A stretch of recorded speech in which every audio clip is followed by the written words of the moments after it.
Tom Homan, Kristi Noem, our people. They've been incredible, the job they've done. And they take nothing but abuse, but, they're sort of pretty hardened to that, I think, because they know they're doing the right thing.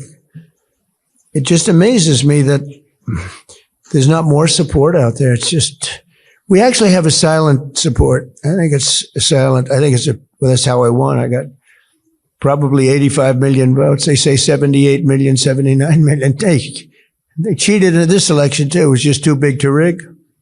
Too big to rig. Something just started happening in Texas that has the entire Republican Party in emergency mode. Early voting numbers just dropped, and what those numbers show is so catastrophic for GOP prospects that strategists who have spent their entire careers writing Texas off as permanently red are now using words like earthquake and tsunami to describe what they are looking at. Because Texas was supposed to be the firewall, the one state that no matter how badly things went nationally, no matter how devastating the Democratic wave got, would hold, would stay red, would protect Republican Senate and House margins no matter what happened everywhere else. That firewall is cracking in real time, with votes already being cast. Make sure you're subscribed to The John Brown Show, because what I am about to walk you through is not a single poll or a single data point that can be explained away.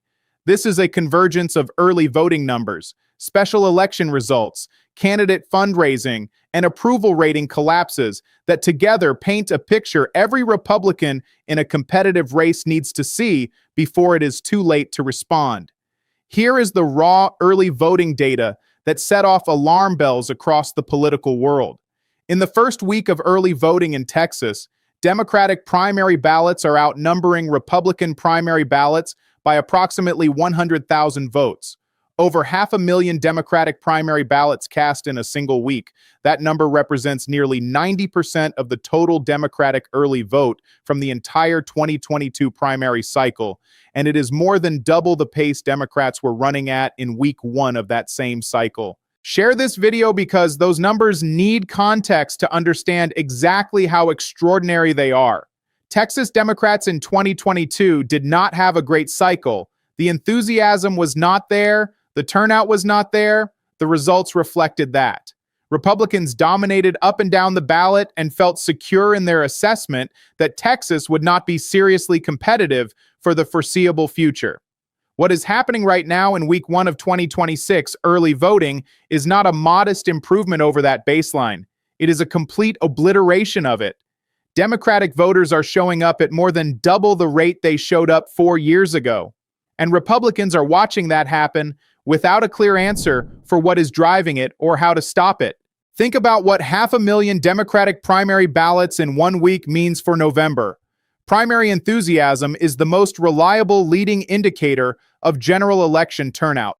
Voters who are energized enough to show up during a primary are not going home in November. They are building the foundation of a turnout operation that will be firing on all cylinders when Senate and House control is on the line.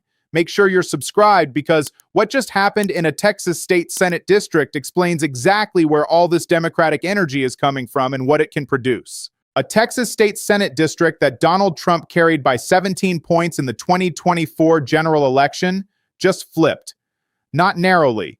Not by a squeaker that could be explained away with local candidate quality or unusual turnout circumstances. A Democratic candidate won that district by 14 points. That is a 31-point swing toward Democrats in a single election cycle in deep red Texas, in a race where the Republican candidate outspent the Democrat by 20-1, 20-1 spending advantage, 17-point Trump margin from 12 months ago, and the Democrat won by 14. Ron DeSantis, not exactly a voice of Democratic optimism, went public with his assessment. He said special elections can be quirky, but a swing of this magnitude cannot be dismissed. He said Republicans should be clear-eyed about the political environment heading into the midterms. That is a former Republican governor and presidential candidate telling his own party that what just happened in Texas is a genuine warning that demands a serious response. Share this video because the Senate race dynamics in Texas add another explosive layer to this story. John Cornyn has been a United States Senator from Texas for decades. He is one of the most established Republican figures in the entire state, and he is struggling to consolidate Republican primary support, struggling to put away a primary challenge from the right, struggling in a state where Republican senators were previously expected to cruise through primaries without serious opposition. Meanwhile, on the Democratic side, two candidates are generating the kind of excitement and fundraising that nobody predicted for a Texas Senate race at this stage. State Representative James Tallarico raised $2.5 million in a single day in Texas for a Democratic Senate primary.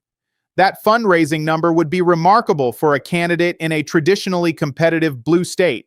In Texas, it is almost incomprehensible by historical standards, and Representative Jasmine Crockett is polling ahead of Ken Paxton in hypothetical general election matchups.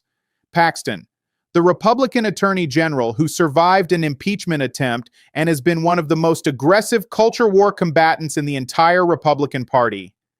Leading in the GOP primary. Losing to a Democrat in November matchups according to recent surveys. Think about what it means that this data is coming out of Texas. Not Wisconsin, not Arizona, not Georgia, Texas. Make sure you're subscribed because the approval rating numbers dropping simultaneously with this Texas data explain the structural foundation driving everything you are seeing on the ground.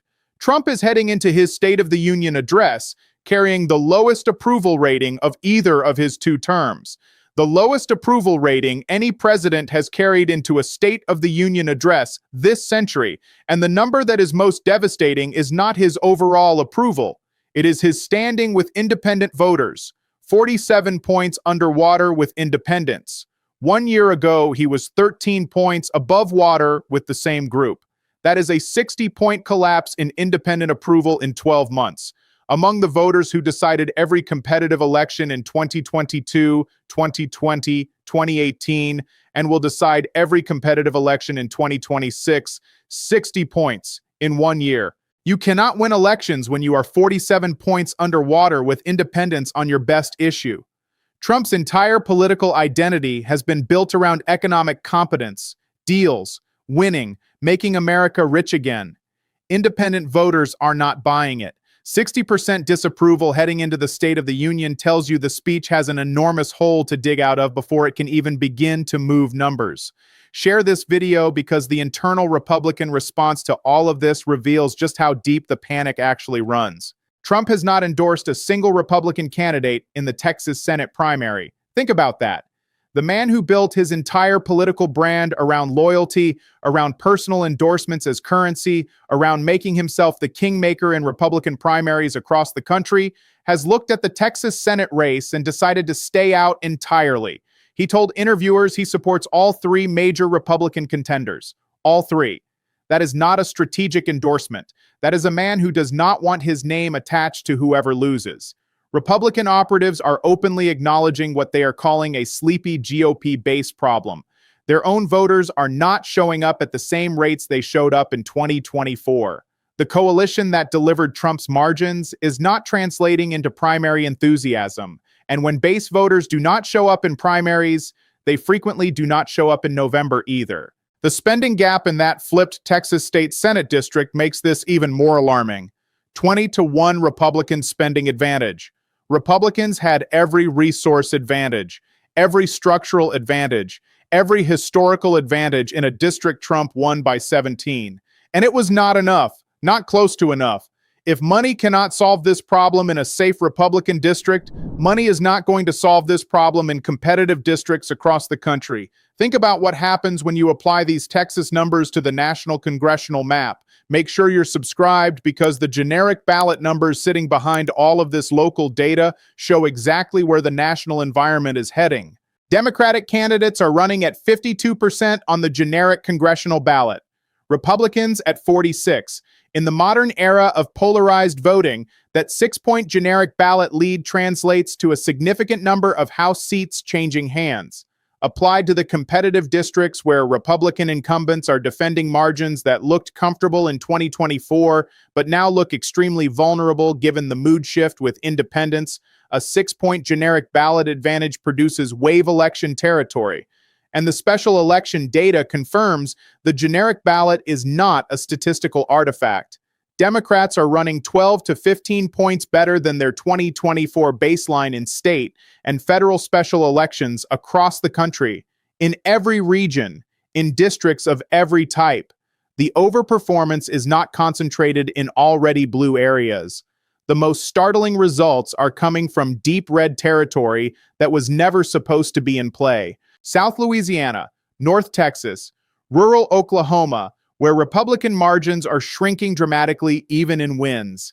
The geographic breadth of the Democratic overperformance is what separates this moment from a localized political reaction and identifies it as a national wave building. Share this video because what Democratic candidates and voters are saying about what is driving this enthusiasm answers the question Republicans are most desperately trying to avoid confronting. Affordability, that is the message cutting through in district after district. Not abstract constitutional arguments, not complex foreign policy debates. The basic lived reality of whether working Americans can afford their rent, their groceries, their health care, their utility bills. 68% of Americans saying their financial situation has gotten worse. 39% saying they are worse off than a year ago. Those are not poll numbers. Those are kitchen table conversations happening in living rooms in Texas and Louisiana and Oklahoma that are producing 31-point swings at the ballot box. The Republican response to date has been to point to stock market numbers that most working Americans do not experience directly in their daily lives, to describe factories being built in locations that have not been identified or documented, to claim a boom is just around the corner while the Dow drops 1,000 points and FedEx sues the federal government for tariff refunds. That gap between the official narrative and the felt economic reality is exactly what is producing these numbers in Texas. Voters who supported Trump in 2024 hoping for economic improvement are now in the first week of 2026 early voting in Texas, casting Democratic ballots. Not all of them, but enough of them to flip a 31-point Trump district by 14 points. Make sure you're subscribed because the next several weeks of early voting data in Texas will tell us whether what we are seeing is a wave or a tsunami. Week 1 is already unprecedented by historical standards. Over 500,000 Democratic primary ballots, nearly double the pace of 2022, 100,000 vote early voting gap. If that pace holds or accelerates through the remaining weeks of the primary, the structural foundation for flipping Texas Senate and House seats will be in place months before November. Republican strategists who spent the last decade explaining why Texas was structurally impossible for Democrats to compete in are quietly updating their models. The demographics they always said would eventually make Texas competitive are not arriving slowly over future cycles.